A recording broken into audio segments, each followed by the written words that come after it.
যে কোনো mob violence বা কোনো কিছুই এই ধরনের ঘটনা প্রত্যাশিত না, এটা অপ্রত্যাশিত এবং এই ধরনের ঘটনার বিরুদ্ধে আমরা সোচ্চার আছি। আপনি পটিয়ার ঘটনার কথা বলছেন, যে গত 2 দিনের যে ঘটনাটি ঘটেছে পটিয়াতে, সেখানে আপনারা দেখেছেন সেনাবাহিনী অতি দ্রুত তড়িৎ গতিতে সেখানে পৌঁছে গিয়েছে এবং পরিস্থিতি নিয়ন্ত্রণে নিয়ে এসেছে। এবং আপনারা জানেন যে কক্সবাজার চট্টগ্রাম মহাসড়কটি অবরোধ ছিল এবং সেনাবাহিনী যাওয়ার পরে সেই অবরোধটা সেখান থেকে আমরা মুক্ত করি এবং জনগণের যে দুর্ভোগ, আমরা বলেছি দেখেন মবের সাথে কিন্তু জনদুর্ভোগের একটা কানেকশন আছে, সেই জনদুর্ভোগ থেকে আমরা খুব দ্রুত ওই মহাসড়কটি অবরোধ মুক্ত করি এবং জনদুর্ভোগ কমিয়ে নিয়ে আসি। তো ভবিষ্যতেও আমাদের এই চেষ্টা অব্যাহত থাকবে।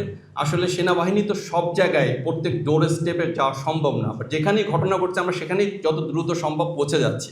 আমরা আমাদের চেষ্টা চালিয়ে যাচ্ছি। আপনারা দেখেছেন ঈদের সময় আমরা দিনরাত অক্লান্ত পরিশ্রম করে আমরা আমাদের চেষ্টা চালিয়ে যাচ্ছি এবং যে কোনো ধরনের মব ভায়োলেন্স বা জনদুর্ভোগের সৃষ্টির বিরুদ্ধে আমরা আমাদের এই চেষ্টা অব্যাহত থাকবে এবং আমরা ভবিষ্যতেও ইনশাল্লাহ আমাদের চেষ্টা জারি রাখব। আপনারা জানেন যে পোশাক পাওয়া গিয়েছিল, সেগুলো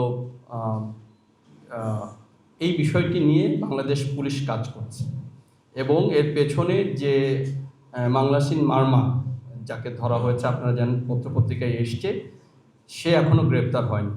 তো মাংলাসিন মারমা গ্রেপ্তার হওয়ার পূর্বে এই বিষয়ে আমরা আরও বিস্তারিত তথ্য পাবো এবং তখন আপনাদেরকে জানাতে পারবো।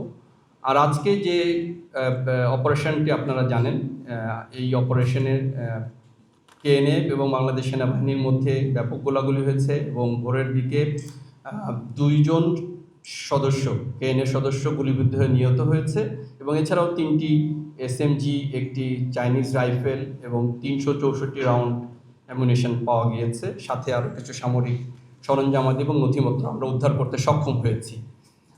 এটা অবশ্যই একটি বড় প্রভাব ফেলবে এবং আমরা একটা বড় আভিযানিক সাফল্য বলে মনে করছি।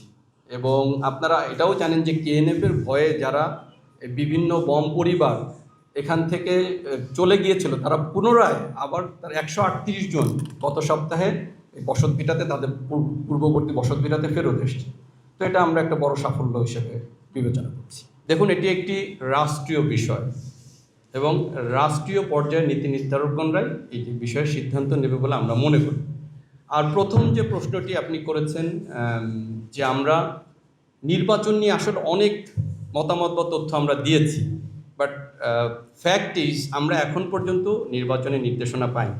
আমাদের নিজেদের মধ্যে একটা প্রিপারেশন অবশ্যই আছে, যেটা আমরা নির্বাচন কমিশন থেকে যখন নির্দেশনা পাবো সেই নির্দেশনা মোতাবেক যে কোনো ধরনের, যাতে করে আমরা একটি অবাধ, সুষ্ঠু, নিরপেক্ষ নির্বাচন করতে পারি, তার জন্য সকল ধরনের সহযোগিতা করতে আমরা বাংলাদেশ সেনাবাহিনী প্রস্তুত আছি। জীবনের সাথে চলে hi-fi, all time healthy life. নিশ্চিন্তে খান স্বাস্থ্যকর অল টাইম পান, অল টাইম হেলদি লাইফ।